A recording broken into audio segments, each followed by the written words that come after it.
আজ আমার একটা বান্ধবীর গায়ে হলুদ, সেখানে নেমন্তন্ন পড়াতে তোমাদের সাথে একটা হলদি লুক শেয়ার করব। হলদি লুকের জন্য আমি একটা হলুদ শাড়ি আর লাল ব্লাউজ নিয়েছি। হলুদ শাড়িটা এতই সুন্দর, মিষ্টি কালার, মানে রেড ব্লাউজের সাথে এটা হেভি, মানে খুবই সুন্দরভাবে যাচ্ছে। আর আমি শাড়ি সত্যি কথা বলতে পরতেই পারি না, মানে শাড়ি পরাটা আমার কাছে অভ্যাসে নেই বলে আমি ঠিক করে পরতে পারি না। যা হোক করে ইউটিউব দেখে মানে দেখে দেখে যা হোক করে আমি পরেছি শাড়িটা।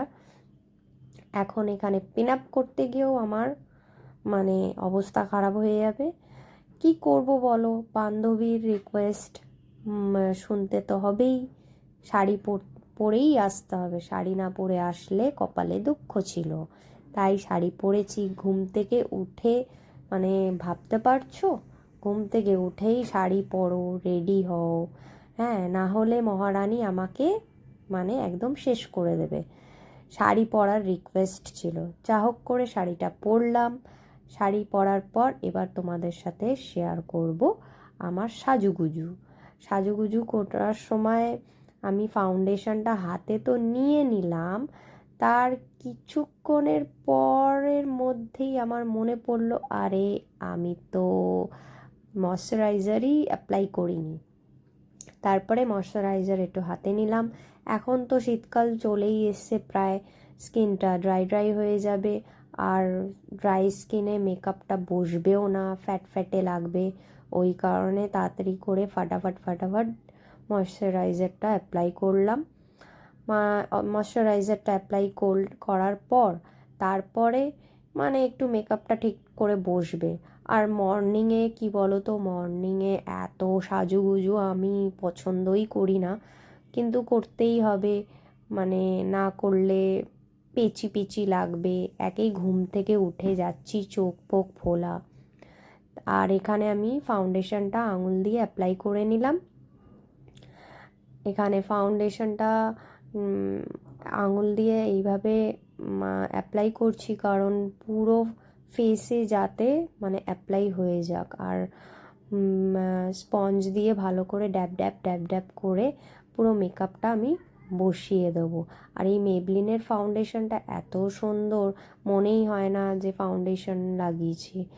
আর আমি দেখতে পারছিলাম না ক্যামেরার দিকে ঠিক করে যে মেকআপটা ঠিক করে বসছে কিনা, তাই জন্য আমি একটা মিরর নিয়ে নিলাম। এটা আমার ফেস পাউডারের মিরর, তাই ওখান থেকে দেখে দেখে মানে ঠিক করে সেট করে নিচ্ছি যাতে ফাউন্ডেশনটা ফুটে না ওঠে। আর দেখতেই পারছো মানে কিভাবে কি সুন্দরভাবে আমি ড্যাব ড্যাব করে সুন্দর করে মেকআপটা বসালাম। মর্নিংয়ে বেশি মেকআপ ভালো লাগে না, এই কারণে হালকা যা করব হালকা মেকআপের মধ্যেই করব, যাতে ঠিকঠাকও লাগে। এখানে আমি পুরো স্কিনে ভালো করে মানে ড্যাব ড্যাব করে অনেকক্ষণ ধরে মানে ফাউন্ডেশনটা বসালাম। এখন একটু ফেসটা অন্যরকম লাগছে, কারণ ঘুম থেকে উঠে তো সবারই ফেস একটু অন্যরকমই থাকে। তাও যা হোক করে ফেসটা পুরো ফাউন্ডেশন লাগিয়ে এখন ইউজ করব কনসিলার। এটা লাগানোর কারণ হচ্ছে চোখটা পুরো ফুলে গেছে। এই চোখটা ফুলে যাওয়ার কারণে সবাই ভাববে ঘুম থেকে উঠেই চলে এসেছি, ওই জন্য এখানে একটু কনসিলার লাগালে মানে বোঝা যাবে না যে হ্যাঁ আমি ঘুম থেকেই উঠে চলে এসেছি কিনা। তাই জন্য ফাটাফাট চোখটা একটু সেট করলাম। চোখটা সেট করলে মানে বোঝা যাবে না যে হ্যাঁ, পাফিনেসটা অত বোঝা যাবে না। তাই ভালো করে আবার স্কিনে পুরো ফেসে একটু ড্যাব ড্যাব করব। এবার আমি ফেস পাউডারটা নিলাম, ফেস পাউডারটা নিয়ে পুরো মুখে সেট করব ফেসে, কারণ ফাউন্ডেশন লাগানোর পর তো ফেস পাউডারটা সেট করতে হয়। ফেস পাউডার না সেট করলে স্কিনটা পুরো মানে ফুটে উঠবে যে হ্যাঁ ফাউন্ডেশন অ্যাপ্লাই করেছি। তাই পুরো অ্যাপ্লাই করার পর আমি একটু কাজল অ্যাপ্লাই করব। কাজলটা ঠিকঠাক করে চোখে বসছে না, কারণ ওটা মানে একটু করতে হতো, শার্প করতে হতো। আর এইটা আমি একটা কিউট দেখে শার্পনার নিয়ে ওর মধ্যে মানে শার্প করে চোখে এবার অ্যাপ্লাই করব। কাজলটা অ্যাপ্লাই করার পর পুরো মুখটাই চেঞ্জ হয়ে গেল, খুব সুন্দরভাবে মানে কাজলটা বসেছে। আর এই কাজলটা তো আমার ফেভারিট, মানে খুবই পছন্দ। আর আমি একটু ডান্স করছি কারণ একটু মানে খুশি খুশি তো হতেই হবে, একটু মানে ডান্স করলে মুডটা ভালো থাকে, তাই কারণে। আর ওইদিকে বান্ধবীর কল চলেই আসছে যে কোথায় আমি কোথায় আমি, এদিকে আমি ডান্স করতে করতে সাজুগুজু করছি।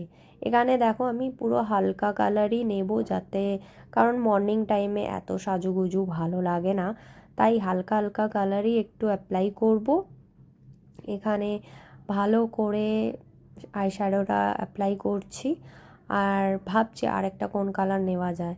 তো এখানে একটা অরেঞ্জ কালারের শেড নিলাম, এই শেডটা হালকা করে অ্যাপ্লাই করব যাতে বেশি না লাগে, এটাই মানে অ্যাপ্লাই করব। আর আরেকটা চোখেও এটাই অ্যাপ্লাই করব। বাস এটাই আমার আইশ্যাডো লুক হয়ে গেছে, আর বেশি কিছু করব না, এটাই কমপ্লিট। আর একটু ডান্স করলাম, ডান্স করার পর এবার মাস্কারা টাইম। না, এটা লিপস্টিক, সরি লিপস্টিকটা অ্যাপ্লাই করব। এই লিপস্টিকটা মানে আমার অল টাইম ফেভারিট লিপস্টিক। এই শেডটা মানে ডে টাইমের জন্য খুবই খুবই ভালো, খুবই ভালো। এই কালারটা মানে ইন্ডিয়ান স্কিন টোনে খুবই যাবে।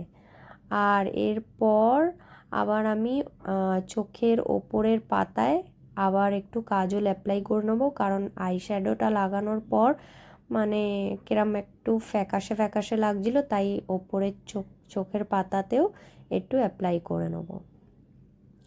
এরপর আমি অ্যাপ্লাই করব মাস্কারা, যেটা চোখের পাতাকে একটু হালকা ওপরের দিকে করবে। হ্যাঁ, এই মাস্কারা জিনিসটা সব মেয়েদেরই মোটামুটি ফেভারিট, সবাই এটা অ্যাপ্লাই করতে ভালোবাসে। আর এইটা মানে করতে করতে তো আমার চোখ দিয়েই জল বেরিয়ে যাচ্ছিলো। হ্যাঁ, কারণ মাস্কারা আমার চোখ আর স্কিন ভীষণ সেন্সিটিভ, ভীষণ, তাই খুব মানে ধীরে সুস্থে করে আমাকে মাস্কারাটা অ্যাপ্লাই করতে হয়েছে। যাই হোক, এবার লুকটা তাও অনেকটা ভালো এসছে, আমি খুব খুশি এই লুকটা এত সুন্দর এসছে, তাই একটু ডান্স করলাম আর নিজেকে নিজেই দেখছি যে ভালো লাগছে। তো তারপরে একটু ব্লাশ আর একটু হাইলাইট একটু ইউজ করলাম হালকা করে, যাতে বোঝাই না যায়, না হলে বেশি হলে আবার মর্নিংয়ের জন্য ভালো না। এবার এখানে হাতে একটু কিছু পরে নেবো, কারণ হাতটা পুরোপুরি ফাঁকা ফাঁকা লাগছিল, তাই এটা একটু ব্রেসলেট মতন একটা পরলাম, ব্রেসলেট বা চুড়ি বলতে পারো। হ্যাঁ, খুবই ভালো। আর এখানে এবার আমি কানের দুল নিয়ে কনফিউশন, কোনটা পরবো, এইটা না এই গোল্ডেন কালারটা, দুটোর মধ্যেই কনফিউশন। তারপরে ভাবলাম যে দুটোর মধ্যে থেকে এইটা বেশি ভালো যাচ্ছে, তাই এটাই পরলাম। এই কানের দুলটা মানে বেশ ভালোই শাড়ির সাথেও যাচ্ছিল, তো এটাই পরলাম, কারণ এই লুকের সাথে এই কানের দুলটাই বেশি যাচ্ছে, গোল্ডেনটা মানে খুব একটা যাচ্ছিল না, তাই এটাই চুজ করলাম। যাই হোক, এটা আমার মানে সেকেন্ড ভিডিও ভয়েস ওভার করে দিচ্ছি, জানি না কেমন হচ্ছে, তোমরা কমেন্ট করে জানিও আমাকে। আমি খুব ভালো মানে করতে পারছি কি পারছি না বলো, জানি এখন তো অত ভালো হবে না। Bye bye, next